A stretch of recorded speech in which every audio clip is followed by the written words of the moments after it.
विनायक दामोदर सावरकर भारत के इतिहास के एक महान क्रांतिकारी।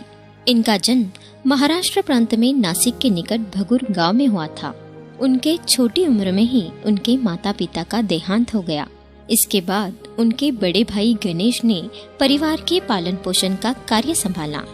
दुख और कठिनाई की इस घड़ी में गणेश के व्यक्तित्व का उनके ऊपर गहरा प्रभाव पड़ा। बचपन से ही वे पढ़ाकू तो थे ही, इसके साथ ही उन दिनों उन्होंने कुछ कविताएं भी लिखी थी। उनकी कविताओं में समाज क्रांति की ज्वाला दिखाई देती थी। चंद्र सूर्य नादो स्वतंत्र भारताचे। इसी समय कुछ नव युवकों को संगठित कर मित्र मेलों का आयोजन किया था। शीघ्र ही इन नव युवकों में राष्ट्रीयता की भावना के साथ ही क्रांति की ज्वाला भी जाग उठी।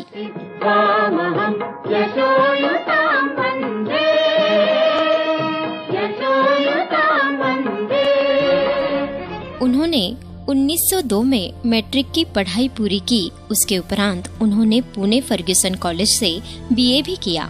उसके बाद वे आगे की पढ़ाई के लिए लंदन चले गए।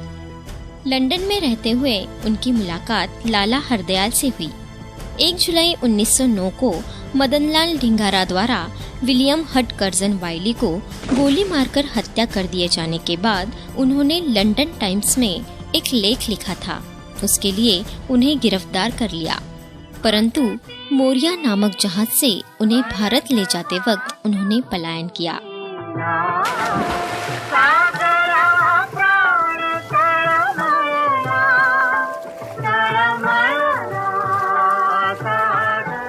लेकिन ब्रिटिश सरकार ने उन्हें फिर से गिरफ्तार कर उन्हें 2 बार आजन्म कारावास की सजा दी, जो विश्व के इतिहास की पहली एवं अनोखी सजा थी।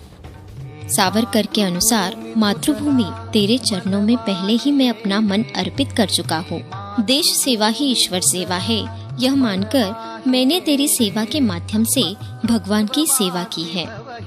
इसके पश्चात उन्हें नासिक जिले के कलेक्टर जैक्सन की हत्या के लिए नासिक षड्यंत्र कांड के अंतर्गत 7 अप्रैल 1911 को काला पानी की सजा पर सेलुलर जेल में भेज दिया गया। अट्टहास करित जई धर्म धारणी, मृत्युसीच गाठ घालू मी घुसेरणी।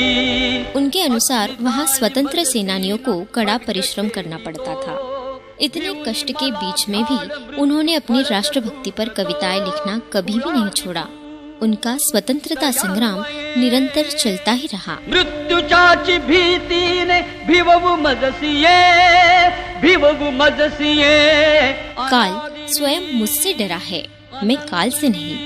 काले पानी का काला कुट पीकर काल के कराल स्तंभों को झकझोक कर मैं बार बार लौट आया हूँ, और फिर भी मैं जीवित हूँ।